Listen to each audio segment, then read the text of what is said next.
Chapter 12. Prisoner of the Past.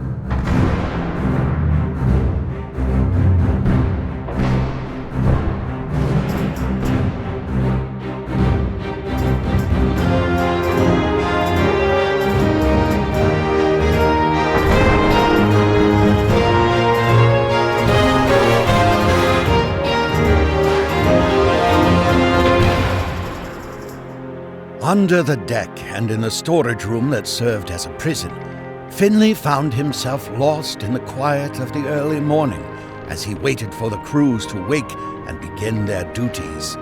Eventually, he pointed his attention to Rootbag's cage, straining to hear if she had awakened yet. His keen ears discerned her faint, hurried exhalations. It was accompanied by the subtle rustle that indicated the shifting motion of her arm.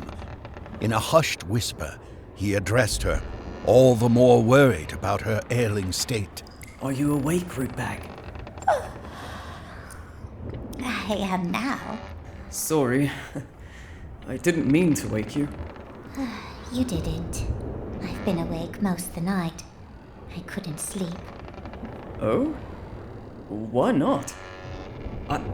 I didn't snore, did I? No. You were as quiet as a log resting over there. I have a wash of thoughts on my mind is all. Well, to recall past words, you aren't going anywhere, so lead on. That is, if it's not too much of a bother. Fine words spoken true. All right. I'll tell you me story. Rootbag wearily extricated herself from the comfort of her bed, eliciting a symphony of creaks and groans from its wooden frame.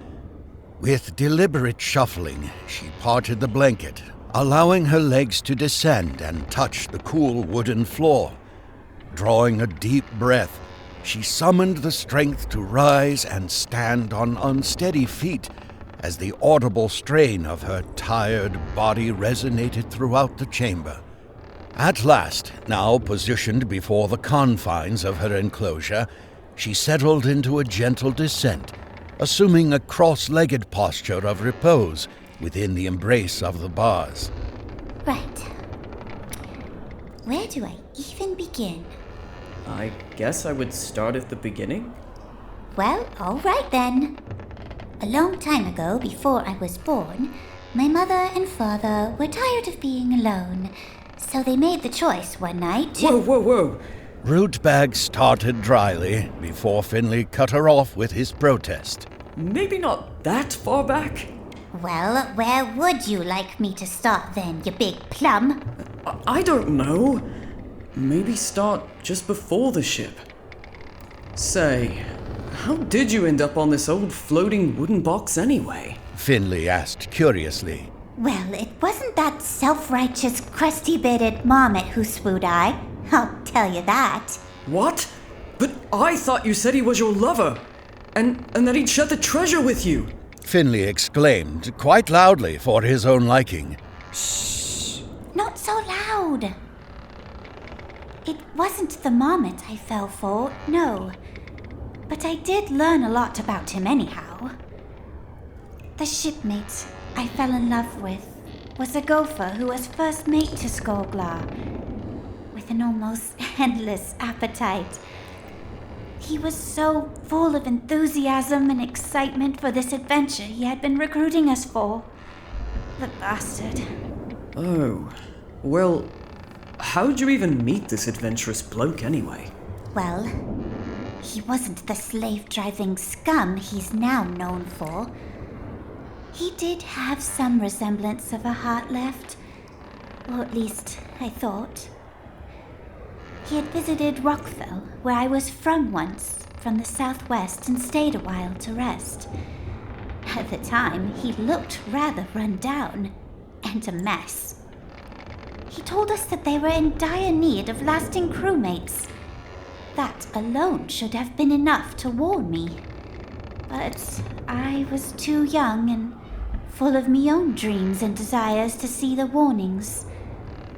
I guess I was swayed by his charm and his lies. He promised me treasure and good fortune further northeast from Rockfell. He swayed a number of us that way. But you seem like you lived in a rich kingdom. At least from what I was taught of Rockfell. Why leave it all behind? Well, like you, I had a thirst to explore and see new places. Finding treasure helped too. But when my dad found out, he was dashed. Finlay listened intently as Rootbag began recalling her story as if it were the day before. Under the cover of night, when darkness had cloaked the realm of Rockfell, a young and sprightly Rootbag was attending to the task of assembling provisions in a modest abode nestled within the kingdom's embrace. Within the flickering glow of 3 dimly lit candles, she swiftly paced from one place to the next. Her nimble paws moved with purpose as she hastily filled a haversack with cooking supplies. Pausing momentarily, she examined her ingredients and, in a hushed voice, she recited aloud her inventory, counting each item upon her digits. Let's see now. Fresh red strawberry slices, a small sack of chestnuts, mint for the mint tea, some nice home-cooked scones, some of the finest herbs and spices for soups and stews, and, I feel like I'm missing something. Oh, I know! Some fresh bean sprouts, mushrooms, and peas. She scurried through the wooden front door, leaving it partially ajar in her haste. Under the cool cast of the night sky above, she hurried to the garden, tucked away behind the dwelling. As she knelt and combed through the garden with her paws, she realized that the heavy blanket of darkness would make searching difficult. She even struggled to differentiate a leek from a mere bean sprout. Her frustrations played out in hushed whispers as she continued her search amidst the vegetation. A triumphant moment struck when she clutched something, hoping it would be the elusive ingredient, but alas, it turned out only to be a humble dandelion. Nevertheless, she remained undeterred, determined to spot the sprouts she desired. Subtly, something truly head-scratching began to happen. The garden seemed to radiate a gentle, warm glow, and now she could more discerningly differentiate the various vegetable plants. With newfound clarity, she swiftly located the desired sprouts and quickly crammed them into her pack, paying no attention to what may have caused the glow. What are you doing out this late, partaking in the work of a lowly farming mouse? I hope that you do not plan to follow that foolish scallywag on his plunge into the sea. Instantly, a low, rusty voice, like a hushed growl, caught her unawares from behind, causing her to whirl around in surprise. Dad! My goodness, you had me in a scare. What are you doing here? I'm making sure that my little girl keeps her snout and tail out of trouble, you know. I'm not a little girl anymore. I'm be fine on my own. I can take care of myself. There, see? You're talking just like him. I fear that he will steal you away to death. His voice was angry, concerned, and an uneasy moment passed as the heavy mood began to settle.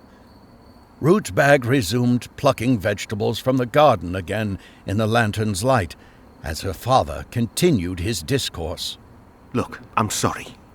I did not mean to offend you. I'm just... Just doing what?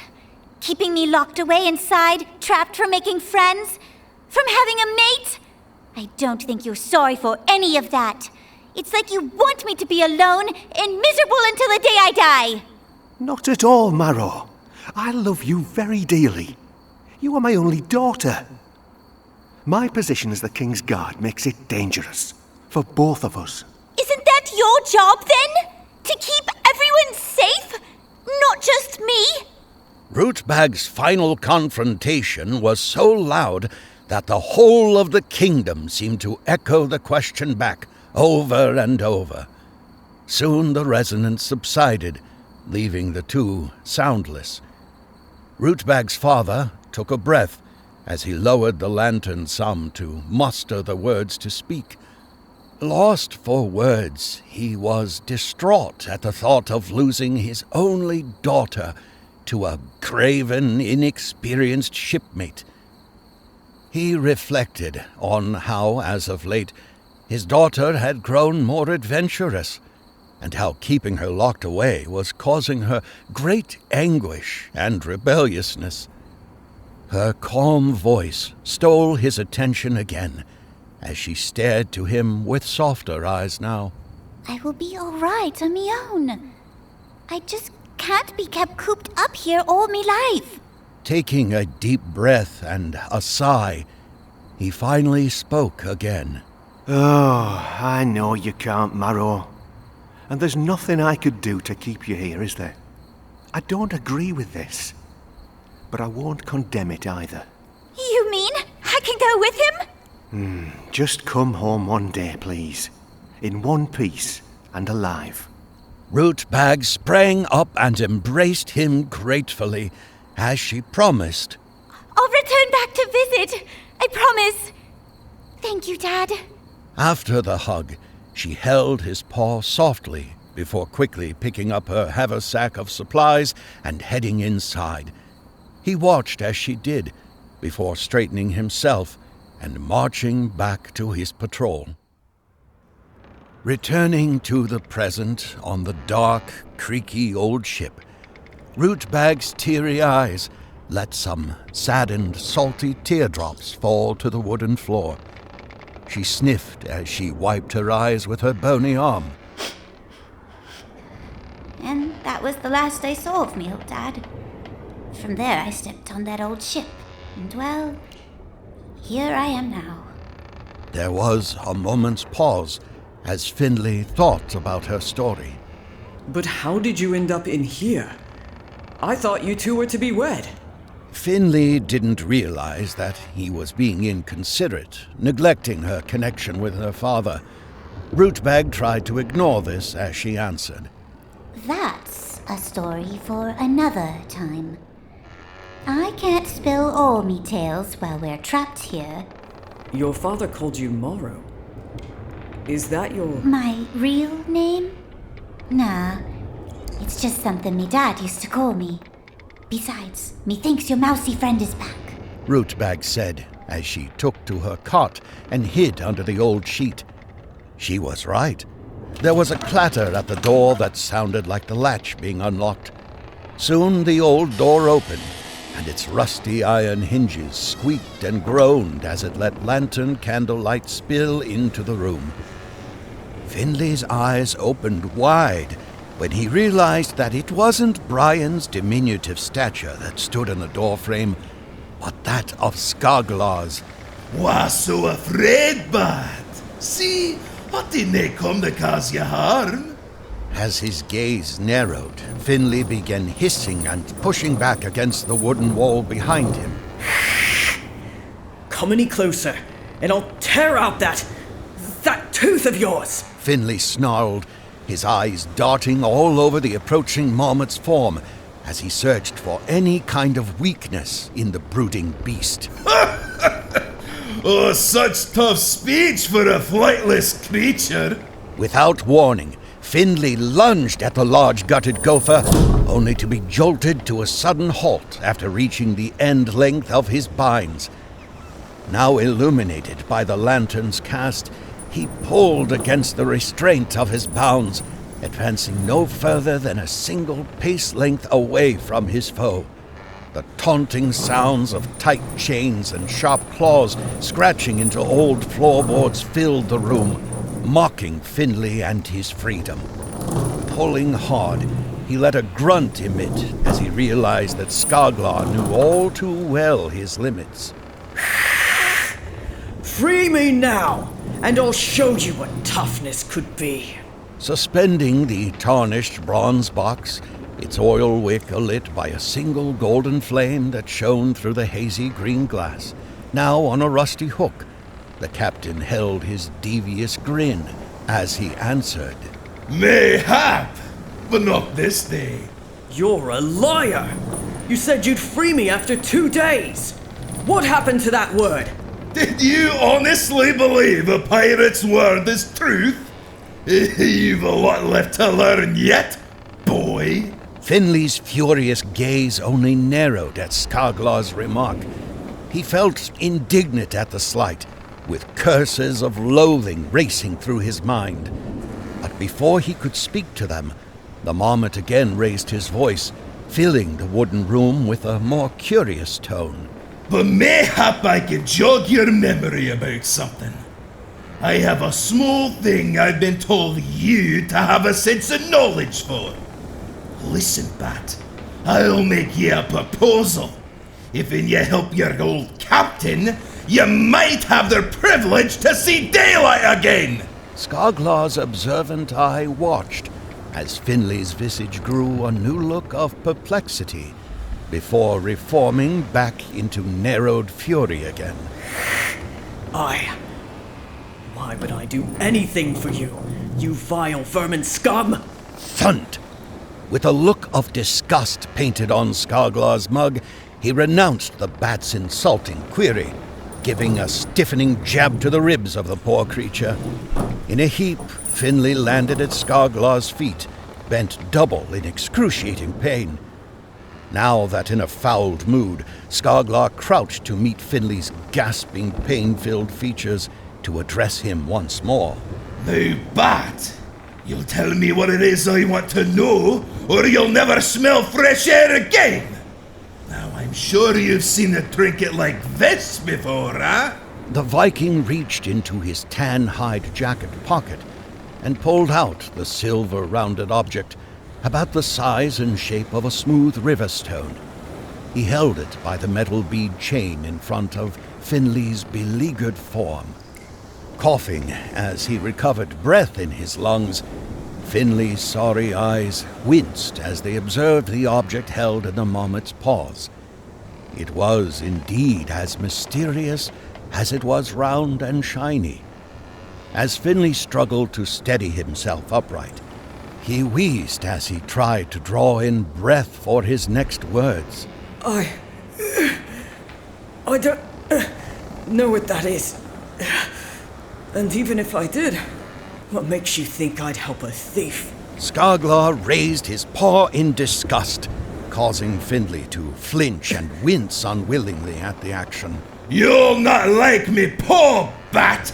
So tell me what I need to do to use this blasted piece, and I'll let you recover. Perhaps as me right hand. And don't ye play coy with me. You'll know what happens if ye does. Do me another strike, but I can't tell you anything with it closed like that. Open it, he maintained. Now letting a grumble out, Skoglar was not taking well to the notion of having a command thrust onto himself where he was the one to give out commands. Still, he let himself do as he was asked, opening the silvery object. Slowly and deliberately, he pressed a brass button at its bottom that unlocked the riverstone-sized object to reveal the intricate design of the face and the two floating needles at its center. It was just as Brian described it, function and all. Now, flip it over. That inscription on its back, see? Aye, the same one I read for myself. What of it, Bat? What does it say? Skoglar snarled menacingly at the request, gripping more tightly the bead chain in his paw. Enough of this! I don't take orders from any beast, much less from a prisoner. Now, you'll tell me everything you know, or else I'll have your head on a pike! Spit sprayed all at once as he vented his anger, causing Finlay to wince in disgust. Yuck! Well, I can't tell you anything which I cannot read. You do want Goldenheart's treasure, don't you? You knows about what I seek, yet you knows not the inscription. Pray tell, how does ye, being the prisoner, know its name better than the crew? That'd be a well-guarded secret, you know. Only a few ever knew the name, and I don't ever remember speaking its name to you. Finlay tried desperately to think of some tale or story to deter attention from his secret helper, yet nothing he thought up would be of any use. How would none of the crew even know what they were sailing into? Still, Finlay knew he had something that Skoglar wanted. Keeping his wits about him, he was unexpectedly paused by the captain's voice disregarding the accusing question. It matters not to I. Since I am not in a foul high temper, as of yet, I'll have the poem read to you. Stink-Eye! Yes, Captain. Stink-Eye's voice called nervously from the deck outside. Go find your brother's grimy hide and haul his tail in here now! Aye, Captain. Right away, sir. In reaction to the loud call, the scrambling of scurrying paws on wooden planks could be heard up deck.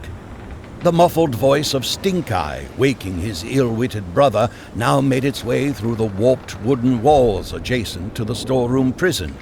Aye, get your hide to the captain, you lazy no-good waste of fur and guts!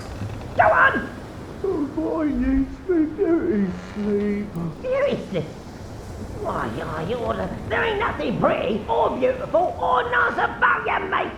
Besides, I'm the good-looking one round here. Now get your ass to the prison keep, and don't keep the captain waiting. I'm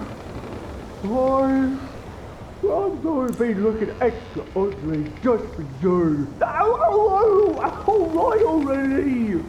Finlay couldn't help but let a smile through, just barely able to hold back laughter, whilst Skoglar began his dissatisfied grumbling, his paw firmly pressed into his furious mug.